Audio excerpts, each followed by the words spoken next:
Eating healthy for your heart. Health and Fitness University. Your heart is one of the most important organs in the body, and the foods you put into your mouth affect how your heart operates. If you want your heart to be strong and able to pump blood as well as possible all over your body, it is important for you to eat a healthy diet. Heart-healthy foods are readily available in the supermarket, so choose some that work for your personal likes, and you should be able to help prevent heart disease in your own body. Cholesterol is the most important thing when it comes to eating heart-healthy foods. There are both good cholesterols and bad cholesterols.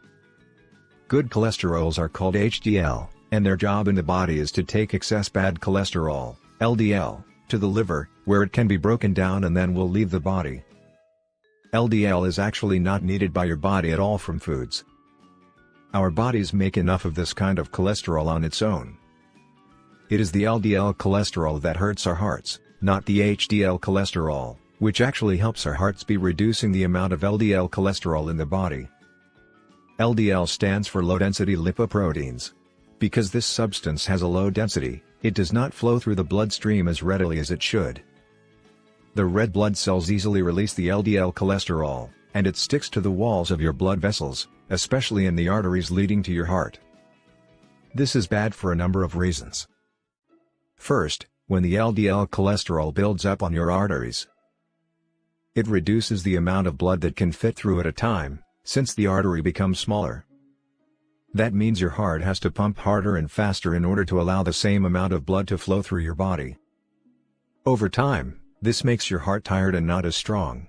In the worst-case scenario, the blood vessel becomes so built up with LDL cholesterol that your artery could close completely. When this happens, your heart essentially panics because it is not getting the blood it needs and it starts beating rapidly to try to pump the blood. This causes a heart attack. You can also have a heart attack from LDL cholesterol buildup if a piece of the buildup, called plaque, breaks off and floats down the bloodstream. When it reaches a smaller part of the blood vessel, it will get stuck and block the blood, which again causes a heart attack. If the piece of plaque travels to the brain instead of the heart, it will cause a blockage in this area of the body, which in turn causes a stroke. Therefore, it is simply important to cut out of your diet the foods high in cholesterol so that you can prevent heart disease and other problems in the body.